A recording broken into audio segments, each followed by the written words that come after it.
Hey everybody, this is Perch. I got not a heated argument, but it was getting there, a close argument with somebody through DM, and I rarely use DMs. I don't know. The other day I went to Twitter, and there's a notifications bar on my DMs, and there's like 48. I'm like, oh man, I'm behind. I don't know. Why not just let the DMs and email and everything slip into complete chaos? That's kind of where I'm going with all this right now. Anyway. Before I get to what that argument is about, I'll let you know something that I can't stand, and you see it everywhere, and it's basically a lot of people refer to the behavior as gaslighting. But to be more specific, because a lot of these terms have lost all meaning as people have used them incorrectly, it's when people say, "I've never, ever, ever," thank you, Chris Jericho. I've never seen somebody do this. So therefore, it is not true. And you see it typically go along the lines of, a couple of the fans are racist. And the response, I've never, ever in my entire life, ever in the history of the entire known universe and every shared experience I've ever had in my entire life, ever seen anyone be even the slightest bit racist. Okay. Okay, sure. It's in the Watchmen video I did. Somebody came in and goes, "This is ridiculous. No one has ever claimed. Nobody has ever claimed the Watchmen is, serious political commentary." I'm like, "What, are you high? Come on." You get sick of this because again, a lot of these things you could just type in the term into Google and instantly we'll find you plenty of them. In the case of that Watchmen, there's literally, and I'm using the word literally correctly here, a college course at Evergreen that taught the political commentary of Watchmen. I mean, now granted, is Evergreen a serious college? That's a whole other debate. But when the Watchmen TV show came out on HBO Max, lots of people held up the Watchmen as a serious book. There's been plenty of commentary about this. Lots of people have said it. So jumping in and going, nobody has ever done this before. No, come on. And in that case, I think with the racist fans one, if you can make a little pie chart of the fans who have said racist things, the racist comments from fans would be a minority, no pun intended, of the chart. There are some racist fans. Is it 50% of them? Of course not. Is it 25% of them? No. And I can say that from the standpoint of, running a shop, people coming in the door over and over and over. How many times was there a racist comment made? And if you run a store, if you're a retailer and you want to be successful at your job, you tend to be highly sensitive to those things because somebody saying something kooky can isolate other customers. If you're bad at your job, you just let that kind of shit run around and, people talk and everything else, but typically you're pretty tuned to it. So no, I don't think this is my bar of what is racism is too low. I tend to be pretty sensitive to that stuff because you're trying to have a shop without discord. But in the Watchmen, people who have claimed Watchmen as a serious comic, oh yeah, lots, 50% at least, absolutely. It's held up as one of the serious books of the serious political commentary books. Absolutely, it is. As people have been saying a lot in email to me lately, I die on that hill. Be a very safe hill to die on.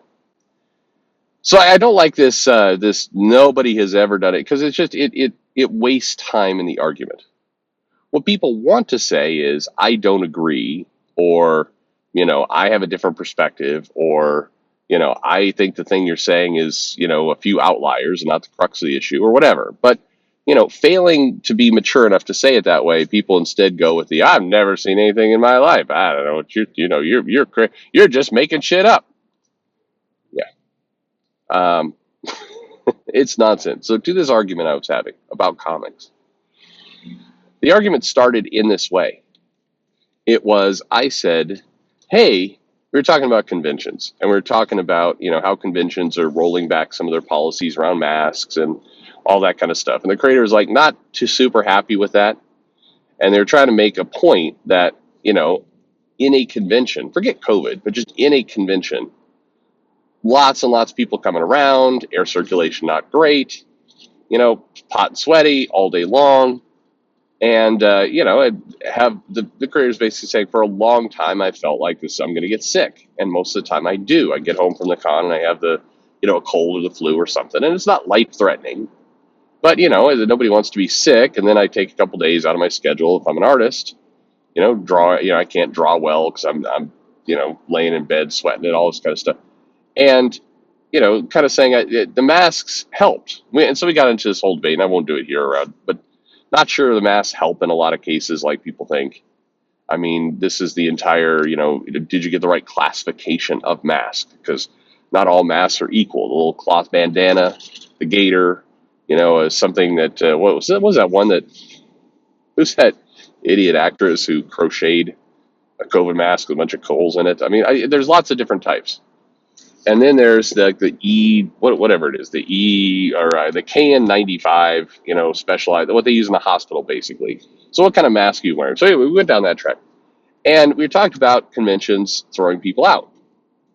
And the conversation went to what creators or what attendees should not be invited to shows.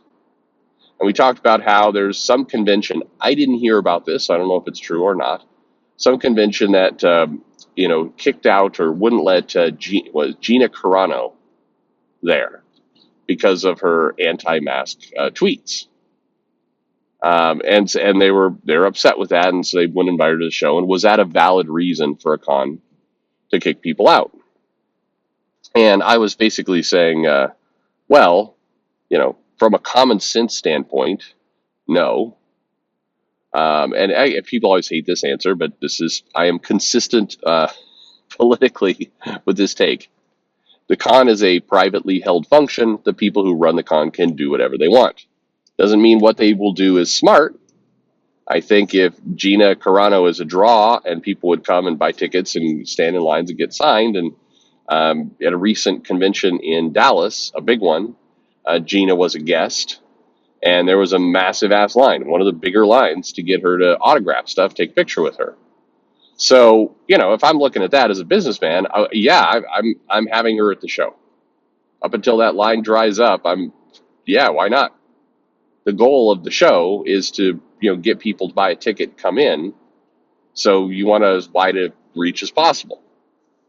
Banning Gina seems counterproductive, but I acknowledge, as I would hope most of you do too, as a private company, you're not forced to do things. I do hate this timeline right now where we're finding ourselves really questioning what people can and can't do as private companies. And I think, that's a lot of the debate. We saw it with Twitter. We've seen it with other things. It is a private company. Now, there's nuance, and I'm sure there is to it, but I think it's very slippery slope when you start saying that you're going to make government laws forcing private companies to do things. I think that puts us in a worse place. But anyway, that's again not where we're going. So we started talking about other creators who have been banned or in theory would be banned, and we said and the question became kind of where I started with this. I've never kind of comment. I was talking about, to me, one of the most ludicrous, removals of a guest from a convention. To me, was Frank Miller getting removed by what was Thought Bubble, right? And basically, the reason why is that many years ago, he did a comic that was, basically in response. Well, who knows? But in Frank Miller's comments in response to the 9/11 bombings, where it's Muslims being murdered everywhere. I mean, that's basically what the comic was. And then many years later, I mean, how many years later? It's like 15 years. I don't remember the timeline of when the comic came out, and then Thought Bubble was what, a year and a half ago or a year ago. Time has no meaning in post-COVID. But at more than a decade later, after Frank Miller has been at numerous, endless cons, and he's been there because he is a major name who is a huge draw, who has done major work in comics. A creator basically said, I don't feel safe as a Muslim as I recall, I don't feel safe because Frank Miller's coming to this con. Which is just kind of a ludicrous, laughable statement. I think if now with some distance, if you go back and you look at it, there's no threat to this Muslim creator's life because Frank Miller was there. The goal was to see if they could get Frank Miller banned from the con. That was the goal. The goal was to say, somebody did something I don't like. Let me see if I can control it. That was the entire purpose of that exercise. And as it turned out, they could, because the con caved and disinvited Frank Miller and became a bit of a stink. I was saying that was the most outrageous, the most frustrating one. And the person I was talking to goes, "Well, I never, ever, ever heard anyone complain about Frank Miller, so that was weird." And then that's where I'm like, okay, come on, man. There was plenty of outright people bitching who were taking the creator's side. There were also kind of these passive aggressive douchebag articles written by Rich Johnston of like, oh, maybe it would be unsafe. The kind of the very, you have to really consider if it would be safe. Fuck you, Rich. Anyway, you had this dynamic playing out, but it got me thinking throughout all this. What are the reasons why you would ban a creator from a con? What would be the excuse to kick people out? In theory, comic books, because they're art products, they're products of art. We have told ourselves for quite a long time that artists need freedom. They need freedom to be able to express the story they want to express. And back in the 80s, typically, when people would do stuff in the British underground, when you would have these comics come out that were adult centric or had nudity or drug use or so on, there was including things like the Comic Legal Defense Fund that stood up and protected the artist's right to create these works. We're now in 2022 where the artist, it is not a blank check. The artist does not have the ability to create some of these works without people stepping in to say you created the wrong work and we need to ban you from a con. And to me, that's a bad reason. I do believe that the entire Frank Miller situation was kind of testing the waters for more. And I'll give you an example before I kind of turn it loose to you in the comments to let me know what you think of all this. But Mark Grunwald, who wrote a very long run of Captain America, came up recently in a thread around a problematic creator who wrote, basically the claim was overly nationalistic, kind of America first comics. And the example given is that long Captain America run where Cap, funnily enough, struggles with America and then comes to kind of see what it is. And, their whole John Walker part of the storyline. He goes on adventures and everything else. I think you'd have to really look cross-eyed to say that Mark Grunwald is a problematic creator who wrote things that, leaned into MAGA kind of territory, whatever the hell people wanting to call it as. I think to me, it's an absurd kind of revisionist way of looking at as his work.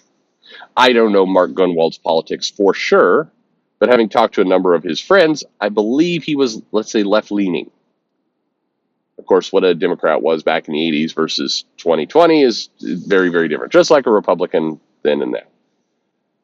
But regardless, it gets me to this point of if Mark Grunwald is now somebody who we're going to look sideways at to say, I don't know, did this guy write something problematic once upon a time? And, unfortunately, he has passed. So, he could no longer come onto Twitter and apologize and plead for forgiveness from the masses. So, there's no way for him to repent to the mob. Is that where we're headed? Where we're going to pick, creators for works they've done in the past, and then is that going to be the basis for banning people at cons for not letting, saying, well, people are going to feel unsafe. People are going to feel unsafe if this person comes. What is the most ludicrous thing? Well, I guess I want to ask you two questions. Is there a world of a creator not being, not being allowed to come into a con? I'll give you an example of one. Creator murders somebody, maybe like the comic creator who murdered his wife with a hammer, goes to jail. DC still contemplates giving him work inside of jail. It's not a made-up story. I wish it was. Yeah, I don't think you invite him to the con. I don't know. Murder? Yeah, okay. I suspect most people can align on that one. We'll see who disagrees in the comments. But is there a world where a creator can make something offensive or do something so offensive that they're no longer, you're going to erase what they've done in their past, and you're not going to let them attend a convention? Is there a scenario where that plays out? Do you have one? Who would that be? What would they have done? And then, like me, where do you think this goes? I hold by my stance, even though I find it ludicrous, I find it offensive. It is cons are a private entity. Private entities can do what they want. I just don't really want comics to become that. I don't want comics to become a world where, we're going back and we're looking to see what Frank Miller did over a decade ago and saying that, because this comic was produced, it creates an imminent threat to a particular guest. That feels like crazy town. But I'll listen to you. Do you have? Do you believe that was appropriate? Do you believe that somehow that book from Frank Miller is actually, a reason to, like, it is life threatening to people who are in the proximity of the creator? Do you think that's true? Let me know. I'm and please, in the comments, if somebody does take that challenge, let's not shit all over them. Let them have their say, because honestly, I'd like to learn what is the basis behind that. Let me know in the comments below. Or you can write, I've never, ever, ever in my entire life ever seen any of these things you're talking about. It didn't happen. By all means. Thanks for listening.